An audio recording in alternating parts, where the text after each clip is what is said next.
नंतर तुमचं स्वागत। आपण चर्चा करतो आहोत पाकिस्तानमधल्या परिस्थितीबाबत। लष्कराचा धोका आहे का पाकिस्तानातल्या लोकशाहीला, याबाबत आपण बोलतो आहोत। जतीन देसाई, मला तुम्हाला विचारायचं आहे, ब्रेकवर जाण्यापूर्वी राजेंद्र अभ्यंकर यांनी खूप महत्त्वाचा मुद्दा मांडला की पाकिस्तानचं लष्कर फक्त लष्कर नाही, आपल्या लष्कराप्रमाणे ते काहीतरी आर्थिक रोल अदा करतं, राजकीय रोल सुद्धा अदा करतं। नेमका हा काय रोल आहे आणि याचा इतिहास काय आहे? अभ्यंकरांनी सांगितलं ते खरं आहे की पाकिस्तानचं लष्कर भारतासारखं लष्कर नाही, त्यांचे बिझनेस इंटरेस्ट आहे। म्हणजे खरं सांगायचं तर मुशर्रफच्या कालखंडात आयेशा सिद्दीकाने खूप चांगलं पुस्तक लिहिलं आहे की मिलिटरी इनकॉर्पोरेशन म्हणून, आणि त्यात कशा स्वरूपानं आर्मीचे इंटरेस्ट बिझनेसमध्ये आहे। आणि आयेशा सिद्दीकाला हे पुस्तक पाकिस्तानमध्ये रिलीज करता आलं नाही।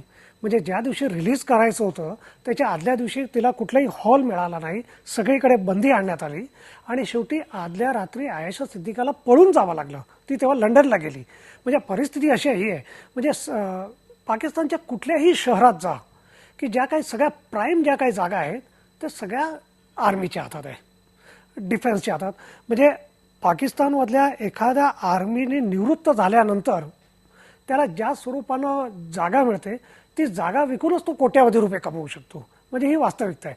म्हणजे आर्मीचे कुठलेही असोसिएशन घ्या, आर्मी वेलफेअर असोसिएशन घ्या किंवा ज्या काही आर्मीतल्या विडोंचं जे काही ऑर्गनायझेशन्स आहेत त्या सगळ्यांकडे बिलियन्स ऑफ डॉलर्स आहेत। म्हणजे त्या सगळ्यांचे बिझनेस इंटरेस्ट आहेत। म्हणजे आणि म्हणून की पाकिस्तानमध्ये आर्मी जे आहे ते भारतासारखी आर्मी नाही, म्हणून त्यांना बिझनेस कंट्रोल करायचं आहे। मी जातोय पुन्हा एकदा जस्टिस नसीर इस्लाम यांच्याकडे। नसीर साहब, मुझे बताइए, जतीन देसाई अभी बता रहे थे आर्मी का रोल क्या है, आर्मी के कैसे बिजनेस इंटरेस्ट है, क्या लगता है आपको अभी इस हालात में आर्मी क्या रोल अदा कर सकती है? देखिए, पहले भी जैसे थोड़ी बहुत मेरी बात समझ में आ गई, जो जतिन साहब और दूसरे स्पीकर कह रहे थे, इनका कहना सही है कि शुरू में तो आर्मी आई थी सिर्फ कंट्रोल करने, पावर लेने के लिए, क्योंकि पॉलिटिशियंस जो थे वो अपना रोल अदा नहीं कर सके। इस वजह से उन्होंने अपॉर्चुनिटी मिली और उन्होंने टेक ओवर कर लिया। उसके बाद फिर आहिस्ता आहिस्ता ये सिलसिला चलता रहा, ब्रेक्स आते रहे, लेकिन ब्रेक्स जो भी आते थे जिसमें अब सो कॉल्ड डेमोक्रेसी हमारे यहाँ चलती थी, उसमें भी आर्मी का रोल पीछे होता था। लेकिन आहिस्ता आहिस्ता जब आप हुकूमत में काफी देर रहेंगे और आपका एब्सोल्यूट कंट्रोल होगा तो फिर आपके इकोनॉमिक इंटरेस्ट भी बढ़ जाते हैं। और इनका कहना सही है जातिन का कि, और जो दूसरे स्पीकर हैं, कि आर्मी का रोल आहिस्ता आहिस्ता पॉलिटिकल के अलावा एक बिल्कुल एक ना सिर्फ वो एक पॉलिटिकल पार्टी बन गई है, बल्कि उसके अलावा उनका इकोनॉमिक रोल बहुत बढ़ गया है। और इन्होंने आयशा सिद्दीका की किताब का जिक्र भी किया है, उसमें उसने काफी डिटेल में बताया है कि कितनी सारी चीजें हैं, कितने सारे सेक्टर्स हैं, प्राइवेट सेक्टर्स हैं, पब्लिक सेक्टर्स हैं, जिनका कंट्रोल अब आर्मी के पास है या रिटायर्ड आर्मी ऑफिसर्स के पास है। कियानी साहब जब आए थे तो कियानी साहब ने ऑर्डर किया था कि हम अपने जितने भी हमारे अफसरान हैं उनको हम वापस आर्मी में बुला रहे हैं, लेकिन मेरा ख्याल है ये नहीं हुआ। शुरू में तो ऑफिसर्स को उन्होंने वापस बुला लिया था आर्मी में, लेकिन हमारे यहाँ बेतहाशा आर्मी ऑफिसर्स और बहुत सारे रिटायर्ड आर्मी ऑफिसर्स जो हैं वो मुख्तलिफ पब्लिक और प्राइवेट सेक्टर बिजनेसेस और कॉरपोरेशंस में वो कंट्रोल कर रहे हैं और वहाँ पे वो काम भी कर रहे हैं।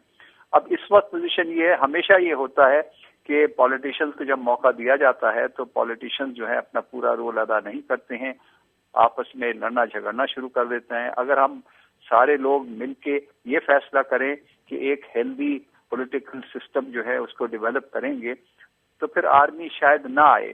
लेकिन इस वक्त हालात ऐसे हैं कि आर्मी जब चाहे वो आ सकती है, इसलिए ये मौका हमें नहीं खोना चाहिए। और नवाज शरीफ और जरदारी साहब को सोचना चाहिए कि अगर जरा सा भी मौका मिला तो आर्मी को कोई एतराज नहीं होगा। वो कहेगी कि हालात इतने खराब हो गए हैं, लॉ एंड ऑर्डर ठीक नहीं है, इकोनॉमिक हालत ठीक नहीं है। जज साहब बिल्कुल सही फरमा रहे हैं आप। मैं आपके पास आता हूं, चर्चा जारी रहेगी। मी जातोय राजेंद्र अभ्यंकर यांच्याकडे। अभ्यंकर, मला थोडी चर्चा पुढे घेऊन जायचंय। आर्मीचा रोल काय आहे हे आपण सुरू केली होती आपण चर्चा, त्यावर या दोघांनीही सांगितलेलं आहे। मला तुम्हाला विचारायचं आहे, अशा परिस्थितीत भूतपूर्व जनरल जे आहेत मुशर्रफ, ते कोणती भूमिका अदा करू शकतात? एक दुसरा जो मुद्दा मला मांडायचा आहे तो असा आहे की मी तुम्हाला एक उदाहरण देतो. अब्दुल्ला गुल जे तुर्कस्तानचे आत्ता राष्ट्रपती आहेत ते माझे मित्र आहेत. ते मला एकदा म्हणाले होते की भारताचं जी लोकशाही आहे ती मी I admire it a lot. मी म्हटलं कशा करता? म्हटलं the most important reason is की you have your army under civilian control. हा मुद्दा इथे मांडायचा आहे पाकिस्तानमध्ये की army is not under civilian control. त्यामुळे आपण आता पाहिलंय की त्यांचा पॉलिटिकल इंटरेस्ट आहे, इकॉनॉमिक इंटरेस्ट आहे. तिसरी गोष्ट आहे की they are not under civilian control. म्हणून तिसरा रिझन आहे की काही पण होऊ शकतं आणि आर्मी कदाचित येऊ शकते, कारण त्यांना आणि काही नाही तर आपला इंटरेस्ट प्रोटेक्ट करायचा आहे. या परिस्थितीत आपले जनरल मुशर्रफ इथे कालच परवा दिल्लीला येऊन म्हणून गेले की जर मला मौका मिळाला तर आणि नंतर परत त्यांनी ते दोहरावलंय इस्लामाबादला की मला मौका मिळाला तर मी तयार आहे.